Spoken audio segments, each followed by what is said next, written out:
Welcome back, losers. You feel me? How y'all been? I've been doing good. If y'all ain't seen Adventures Talks Part 2, check it out. Pretty decent. Yeah. How y'all been? I just been. Can y'all hear me?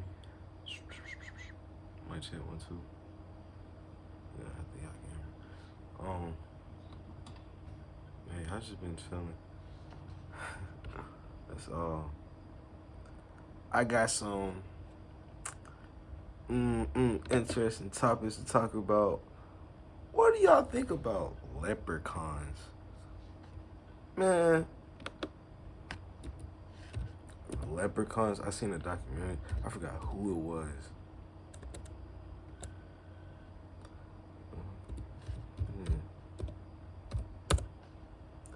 And it was kind of scary, but then it wasn't. And it was like, man, what if? You know? Let's check some of this stuff out. You know, whatever y'all want to talk about, it ain't got to be the same topic. It could be the same topics, but just like real spicy. Like, hey, it's the same thing, but this one's like spicier. Yeah. Comment below and let me know, and I'll check it out.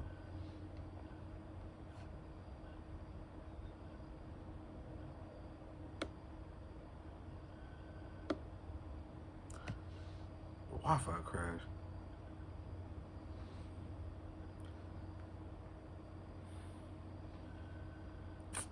Hey, I guess we just gotta sit here. I'll put some music on.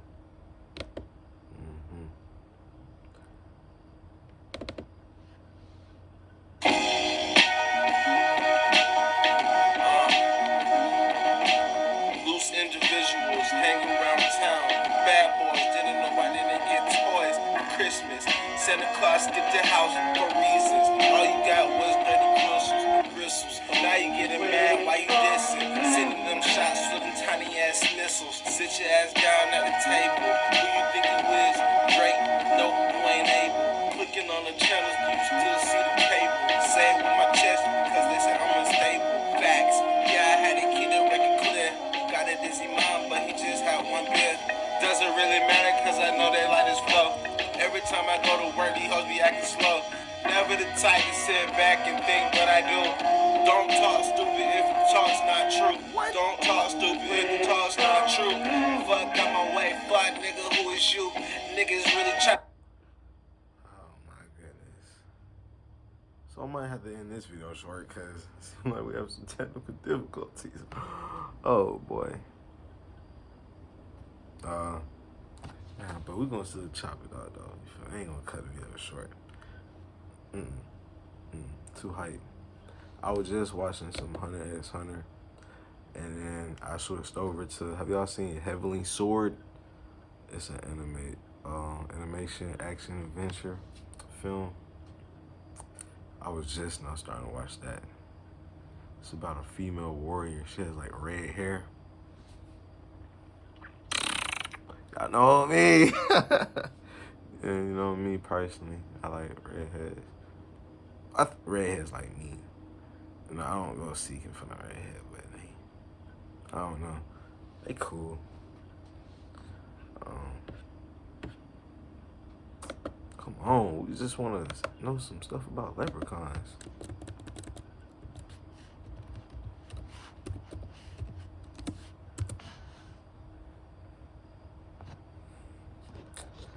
I promise y'all. I bet ain't got no booger on my nose. Hold on.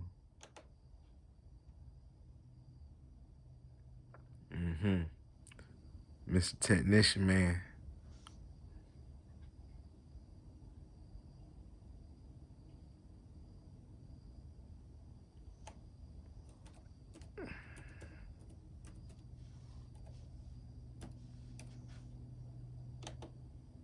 Let me go ahead and continue that song. Step up on my shit, passion. This nigga can get his ass beat quick. Don't ever step up on my shoes, never, forever. Not for that. Was the umbrella? Not for that. Go back and get the belt. Going with the kids, cause they all need the help. She know she my wax, cause I like it when she melts. Seeing all the flavors, cause you know you wanna belch. Swaggers in the room, I can see why they fake. They won't show you love till they see you make mistakes. Gotta wipe the tears out your eyes and say fuck them. Tell them black thoughts turning nothing into something. Why is my... What they wanna know. Is it the truth? Well, you won't know. Flavors in the sauce, why do you be talking? You are not a boss, it's the plane when you're walking. Hey.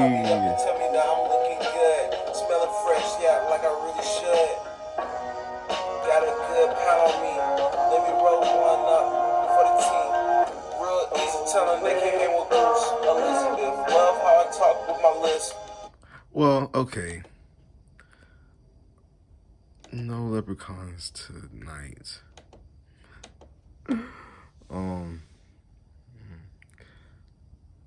I feel sad because I disappointed y'all. No videos, you know. So I just woke up for a nap. So sorry if I'm looking musty. Yeah, that was a joke. If y'all don't get it, you know. Whatever. So it's not working. It's not working. So I guess oh wait. Freak. It is not working, dog. Or doggette. Yeah, for my female viewers. You feel me? Well, it's not working. I guess I'll see you on the flip side. Different clothes, yes, different day, but same content. Yeah, I'm about like, I recorded that Saturday, and today is Wednesday. I'm a couple of days, yeah. But hey, it's still lit vibes. How y'all doing? Still again with the Adventures Talks Part 2.5, I guess. I don't know what you want, because we're back. Leprechauns, let's get it. During the 19th century in the southwest of Ireland, a farm labourer came across a strange object. He believed it was an actual shoe belonging to the fairies. Terrified of the bad luck that might befall him if he kept it, he quickly passed it on. It does say fairies and leprechauns. Strange as it may seem, it still exists. This is a shoe that was found first in 1834, and there are several strange things about it. First, you see that it shows signs of wear in the sole and heel. Secondly, it's been at some time mended, rather clumsily. There are 2 heavy stitches in the back of the heel itself. Hey. At one time it's had laces. You can just see the eyelet holes at the end there. I've shown it to a cobbler. He tells me that it's as good work as any cobbler could do. Indeed better, because of its size, and you can see how small it is. I've also shown it to the curator of a doll's museum, and she says that it's certainly not a doll's shoe. It's far too well made for that. It would be interesting to have the leather tested in a laboratory. I've not had this done, but in order to do it properly, you'd have to snip a bit off the shoe, and I think that would probably, the fairies mightn't like that, might they? Such fears may seem harmless enough, but others aren't quite so innocent. The poet W.B. Yeats once wrote, "Come away, O human child, to the waters and the wild, with a fairy hand in hand. For the world's more full of weeping than you can understand." This poem, The Stolen Child, has always had a bittersweet message. In the past, the legend of the changeling, the child stolen by the fairies, was never meant to entertain, and it often resonated with genuine tragedy. There were changeling traditions. If your baby wasn't doing particularly well, perhaps it had been changed. It wasn't that the child was in some way handicapped or disadvantaged. The wee folk were to blame. They had substituted one of their own. Women in childbirth were often taken away by the fairies. Again, maternal mortality being an extraordinarily high, there's an extraordinarily high risk of maternal mortality here. And so fairies came to play, came to interact directly in people's lives in this kind of way, and could be blamed for all sorts of mishaps or things which might naturally go wrong, which were otherwise difficult to explain. That was a lot to take in. Did y'all hear that? Crib death, Down syndrome, all sorts of maladies that affect the young might have been the cause of such superstitions. And by rights, medical science should have put an end to the changeling tradition 100 years ago. But Jeez. But where the my fault, y'all. I'm trying to look at the part where it's talking about leprechauns. Sure, all I could do was laugh. But it just goes to show, never trust a leprechaun. They're tricky boys. I've seen some of it before, so, but I'm gonna watch. A little superstitious mischief never harmed anyone, we might think. And yet, some would say that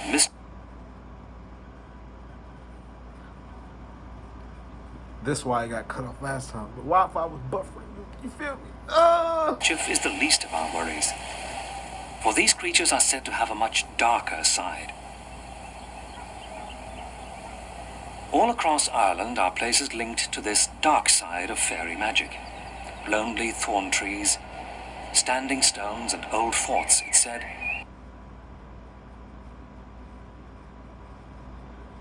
I got that nigga Wi-Fi. You feel me?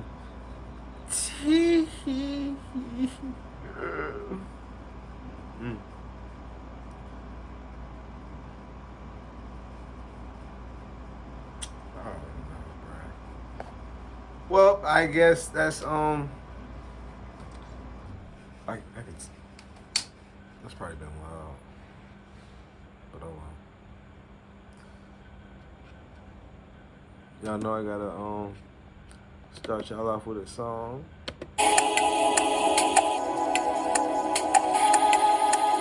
Cause the video ain't about to end now.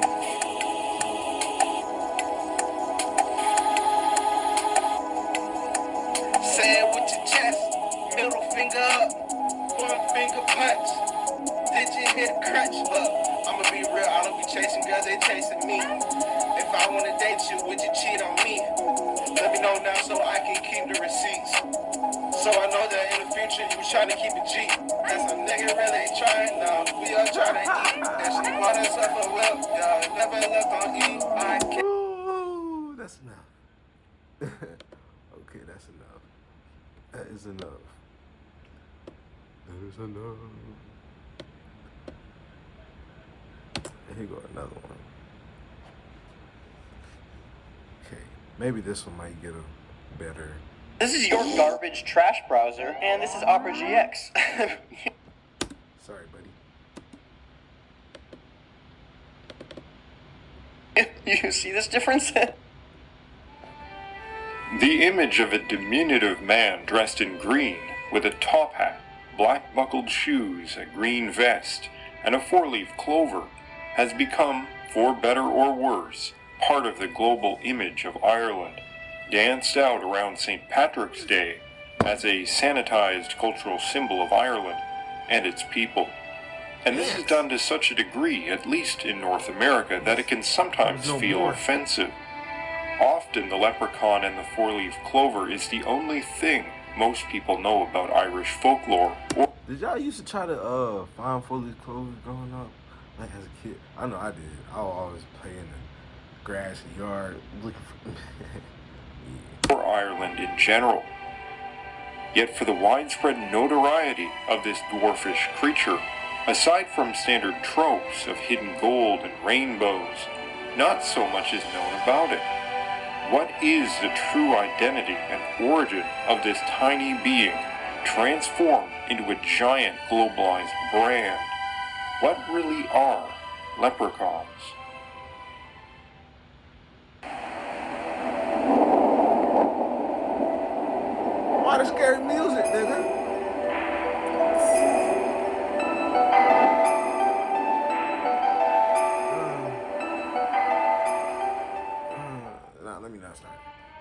Now, most people throughout the world have heard of leprechauns. The little men have even invaded China and are frequently used as a symbol of Ireland by people around the world. This seems to have begun as early as the mid-1800s, with the intentional dissemination of Gaelic folklore in the Americas. In late Irish folklore, the leprechaun was a much larger player than his size would suggest, and it was in this late stage within the 19th century that he developed his stereotypical appearance, with his vest, buckled shoes, top hat. The style of clothing they are ascribed is down to the age in which the appearance was formulated, where writers or storytellers pictured them wearing clothing that was somewhat outdated but more or less contemporary. Older legends feature descriptions of medieval-style clothing, and so these particular details about the leprechaun can be dated within the modern period, but the leprechaun himself is far older. In the folklore, leprechauns are depicted as generally solitary pranksters, working on shoes and sometimes even being helpful to men. Though they often get up to mischief, it is not of the same order or kind as the fairies or the Dunashi, Gotta stay clean. who are very often dangerous and sometimes lethal. Contrary to their depictions in the 20th century, earlier conceptions of the leprechaun were fairly consistent that he wore red. The color red may also connect him to the underworld, and with another similar creature, the Fer Derg, the Red Man. William Allingham, born in 1824, wrote an interesting poem about the little fellows, part of which reads, "Tip-tap, rip-rap, tick-a-tack too, scarlet leather sewn together, this will make a shoe. Left-right, pull it tight, summer days are warm, underground in winter, laughing at the storm. Lay your ear close to the hill, do you not catch the tiny clamor? Busy click of an elfin hammer, voice of the leprechaun singing shrill, as he merrily plies his trade. He's a span and a quarter in height, get him in sight, hold him tight, and you're a made man." This man was rapping. I said rapping. He wrote a poem about catching a leprechaun.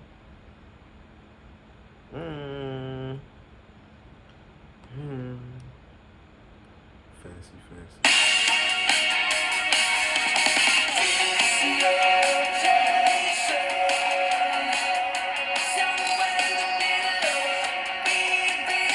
Y'all gotta skip that.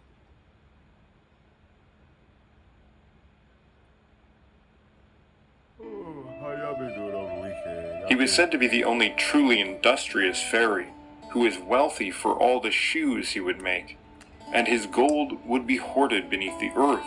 If the leprechaun favored a person or family, he might help with the work, or he might willingly guide a person to their fortune. Failing this favor, the leprechaun could be caught, and in exchange for his life, he will grant his wealth. These details are more illustrative of the nature of the pre-Christian role of the leprechaun than might be assumed.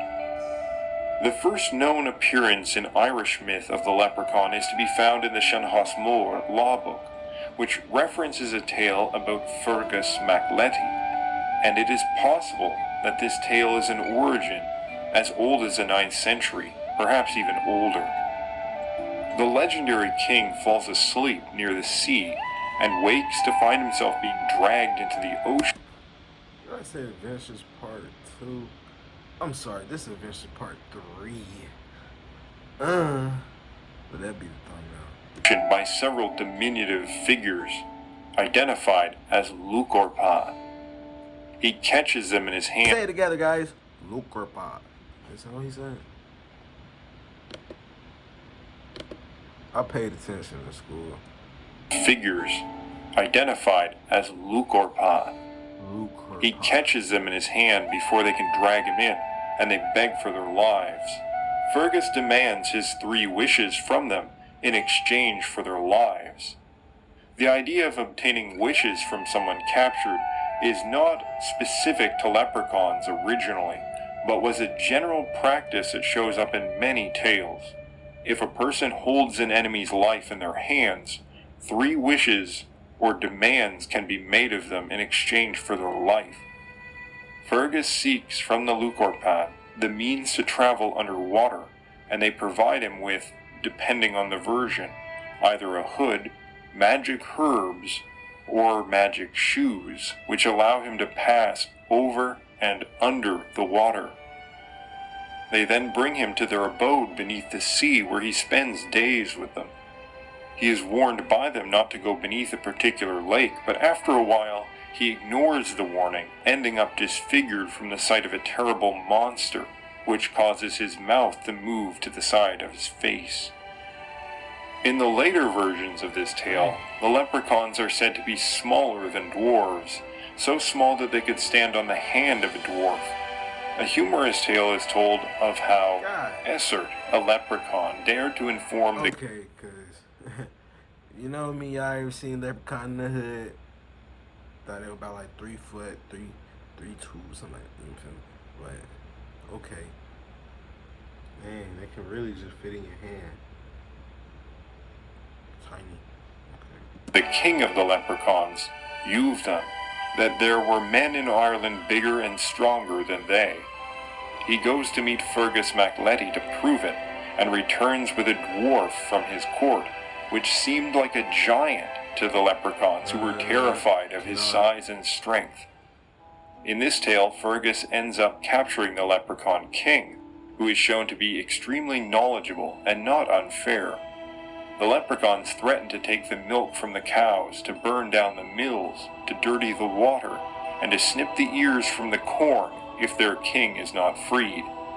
Yet the only threat that frightens Fergus is the threat that the leprechauns will shave everyone's head bald.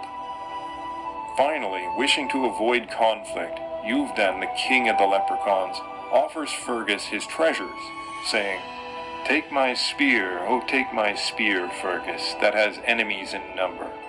In battle it is a match for 100, and a king that holds it will have fortune among hostile spear points. Oh take my belt, gold and silver appertain to knowledge of it.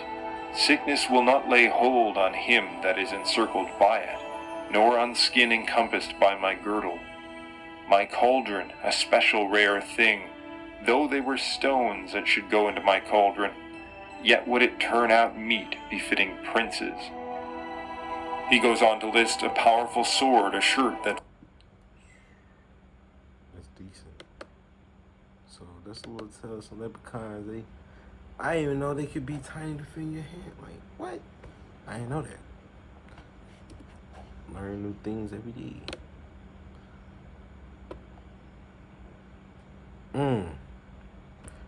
Ninjas, what y'all know about ninjas and Vikings. We're gonna get into that, you know.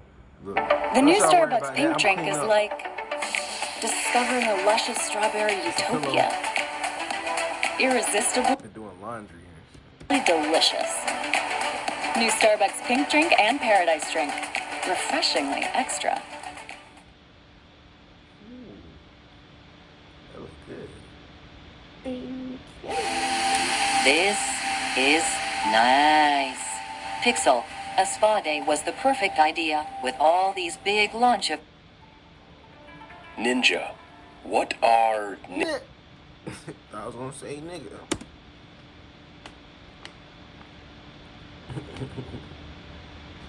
Ninja.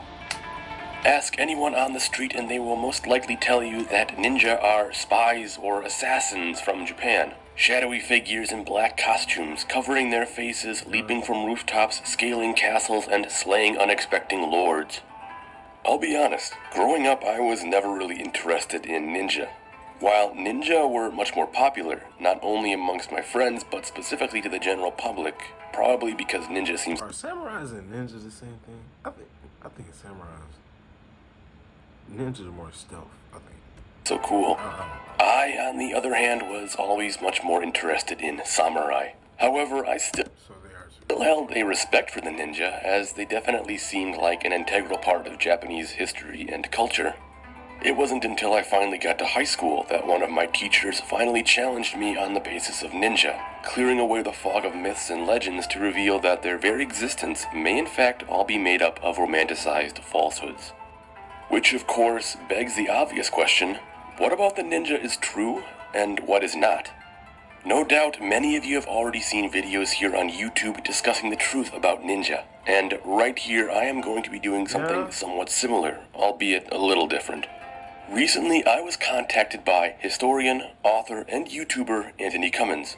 Many of you may already know Anthony from his historical research and published works on the real samurai and ninja, which you can find a complete... I mean, like, the samurai, you can understand samurais, but you're not gonna have nobody out there, you know, backflipping, Power Ranger move. I don't know, on the battlefield. list of on his website, which I will leave a link to in the description. Anthony has devoted much of his career to understanding not only the everyday life of samurai living in feudal Japan, but in particular the history of ninja, really diving deep into what they were, and in doing so, dispelling many of the myths about them which have arisen over the years. He has done this not only through going back into time to look at the history and evolution of espionage in Japan, but also through working alongside a team to translate centuries-old texts which fascinatingly detail practices of the ninja, in particular the Bansen Shukai, or the Book of Ninja. So, working alongside Anthony and using his research and findings, through a series of videos we are going to try to uncover the mystery of the ninja and understand who they were. Anthony and I worked together to make this video, and I want to make sure to point out that you should all go down to the Shout out to Anthony Cummins. description, where I will link not only his excellent YouTube channel, full of great and informative videos, but also his website, along with some of his books on the subject of ninja as well. I cannot stress enough that you should really go check him and his work out. He is a fantastic wealth of knowledge. Now, this first video will simply act as sort of an overview regarding ninja, tearing apart common misconceptions and attempting to illustrate what ninja actually were, which we will come to see can actually prove to be quite difficult. And why is it difficult? Well, because most of the writing and knowledge we have today regarding ninja comes from the Edo period, after the end of the Sengoku Jidai. Essentially, the info we have on ninja comes from a time after they were utilized in real warfare. However, with that said, it still comes from somewhat credible sources, written down by samurai who were alive during the Sengoku period, so we may see these writings with indeed some truth. A fair warning I want to throw out is that the information in this video may be nothing new for you to hear, but to many people, it could also be a huge eye-opener. So then, let us start with the word ninja itself. Most people do not know that the term ninja actually only started to be used around the mid-20th century. And the reason for this is that the kanji for ninja can be read in two different ways. In fact, most kanji have multiple ways of reading them. So let us take a look at the Japanese for ninja. A Japanese person looking at these two kanji would be given two options. They could either read it as ninja or shinobi no mono. Therefore, the only way... Shinobi no mono. Woo! I'm learning my Japanese. I want to learn it fluently, most definitely. Shinobi no mono. Shinobi no mono.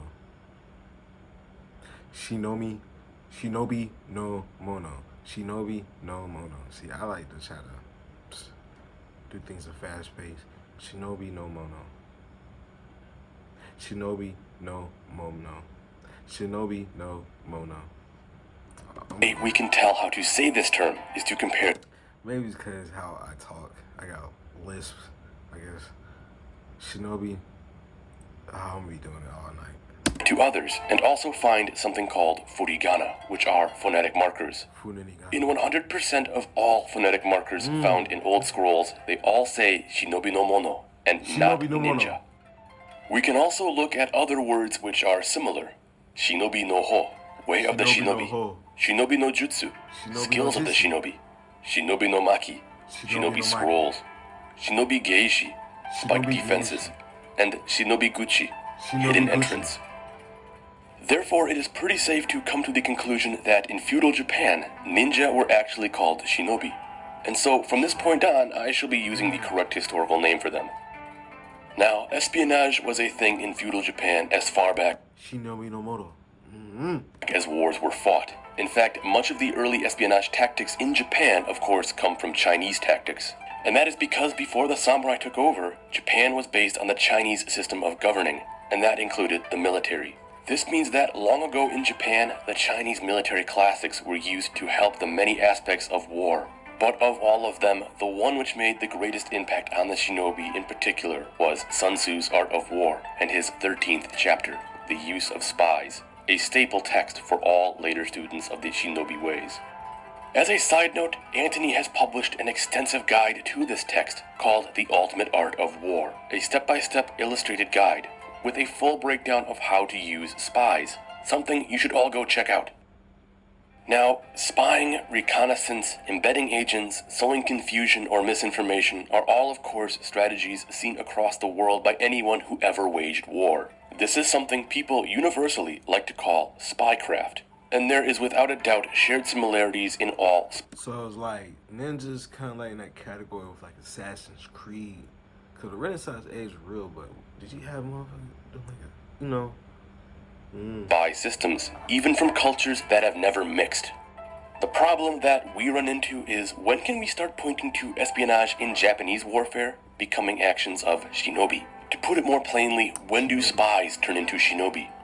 This is where you can start making an argument for any spy or agent of espionage in Japan being what we would call a shinobi. But with that all said, let's now move on to how shinobi actually functioned. How did their methods of espionage come to play into samurai warfare? And also, more simply, who could be a shinobi? Shinobi were in effect actually members of the samurai or ashigaru. In fact, much like how Ashigaru. samurai led groups of ashigaru on the battlefield, a samurai taking the responsibilities of a shinobi would lead a group of shinobi ashigaru. We can also see that a shinobi captain would even lead other samurai in night attacks because they had already scouted out the way.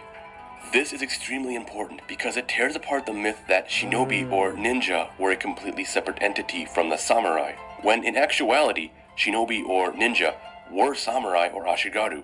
They are all one in the same. I cannot stress this enough because I know it can be a very hard idea to wrap your mind around. Just like being in the vanguard, being a scout, being a medic, being a marksman, being a shinobi was just another job. Now, the duties of a shinobi, as I highlighted earlier, ranged from spying, scouting, embedding themselves into enemy clans, collecting information, spreading false information, sowing chaos, and completely sabotaging structures or battle plans. They formed spy networks, discovered the size of enemy forces, looked into the economic power of their enemy, and fed all of this information back up to a central hub, most likely all the way up to their lord or upper commanders. Now, notice, in all of those jobs, I did not say anything about assassinations. And the reason for that is simply because that there is absolutely no confirmed evidence to suggest that a shinobi ever assassinated anyone. Facts. All we know is that I don't know why I just say this video is good. Documents say that if a shinobi finds himself in a good position to kill an important enemy, they should do it. But please do not think of shinobi as trained assassins waiting to leave on a mission of murder. I know that can be a pretty hard pill to swallow, seeing as how it is one of the core things we associate with ninja today. But remember, assassination is a political move, and anyone can assassinate someone. So if a shinobi could, they would. But we have no solid evidence to say who was killed by a shinobi or if anyone really was. That was a good video. I'm gonna see y'all on the next night. Shout out for Adventures. What is it, part 3? Dang. Y'all got me it's real hype. Catch y'all later.